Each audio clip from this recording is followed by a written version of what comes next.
Avec Anthony Saint-Léger. Bonsoir Anthony. Bonsoir Nabia, bonsoir à tous. On va s'intéresser ce soir au conflit dans le nord Kivu, c'est dans l'est de la République démocratique du Congo. Après les frappes aériennes menées cette semaine par l'armée congolaise contre des positions du M23, des vidéos affirmatoires que le mouvement rebelle est en déroute.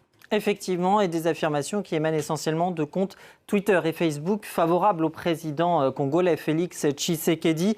Premier exemple, le voici, ou la voici plus précisément, c'est cette vidéo où l'on entend des échanges de tirs, on y voit des affrontements, des dizaines d'hommes en uniforme militaire qui combattent, on voit des armes automatiques également.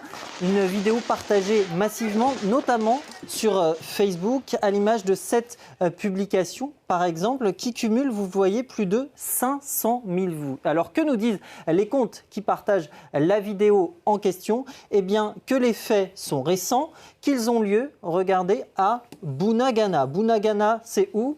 C'est ici, on est dans le nord Kivu, en République démocratique du Congo, à proximité de l'Ouganda et du Rwanda. Et les publications d'ajouter donc que cette ville qui est occupée depuis quelques mois maintenant par le M23, eh bien assisterait en fait à la fuite du M23 après ces frappes aériennes menées par l'armée congolaise et que donc la ville de Bunagana aurait été libérée du M23. Pourquoi est-ce que c'est faux ?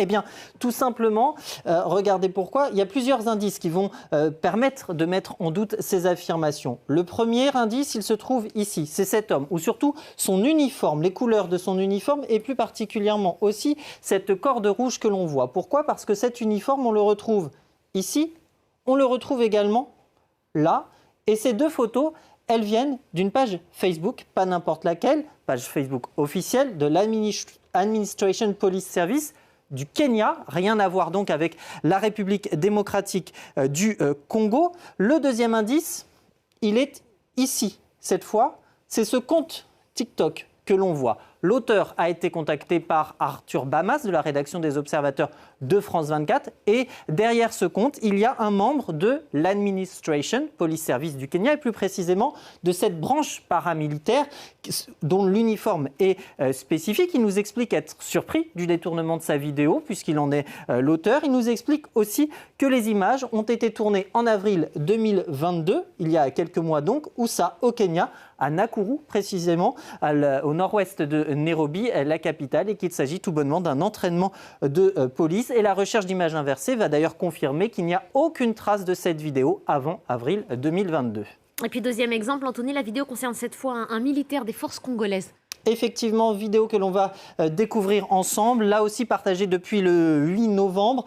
Cette vidéo, la voici. Regardez, 1 minute 30 environ d'une interview d'un militaire congolais. On reconnaît ici l'écusson. Que dit ce militaire? Que le M23 serait en fuite vers le Rwanda et que la population de Rutshuru, alors Rutshuru, c'est ici, c'est le point rouge. On est toujours dans le Nord Kivu, en République démocratique du Congo, à proximité de l'Ouganda et du Rwanda, que cette ville aurait été libérée de l'occupation du M23, vidéo qui, selon les comptes qui la partagent, est donc une preuve supplémentaire que l'armée congolaise a défait le M23 récemment après ces frappes aériennes. Et là encore, c'est faux, les images ne sont pas récentes. Et là encore, deux indices pour nous le montrer. Regardez, on va extraire une image de la vidéo en question. Le premier indice, il est ici. C'est un logo que je vais grossir. 3 lettres, VOA, pour Voice of America, du nom du média américain Voice of America. Donc, premier indice. Et le second, il est ici. C'est la bande patronymique ici, le nom du militaire en question, en l'occurrence Amouli Olivier. Et lorsque vous combinez ces deux indices, eh bien, en faisant une recherche par exemple sur YouTube, vous retrouvez la vidéo en question sur la page de la chaîne officielle YouTube de Voice of America. Rien d'étonnant. Il s'agit d'une interview à l'époque exclusive d'un militaire congolais qui commande bien sa victoire de l'armée congolaise sur le M23. Mais, regardez bien, il y a 9 ans. et donc en 2013. Et effectivement, à l'époque, en 2013, donc, le M23 a été défait par l'armée congolaise. Il a dû quitter le Nord Kivu. Et à l'époque, effectivement, Olivier Amuli était bien porte-parole de l'armée congolaise. Deux infox donc ce soir, et j'en terminerai là-dessus, qui viennent s'ajouter à la longue liste des fausses informations qui ont été diffusées ces derniers temps depuis le regain de tension entre le M23 et l'armée congolaise. Et d'ailleurs, des infox qui viennent des deux côtés, à la fois des partisans de l'armée congolaise et des partisans du M23. Et pour l'heure, Rutshuru et Bunagana sont aux mains du M23. Merci beaucoup Anthony. On peut retrouver cette chronique sur vos réseaux sociaux.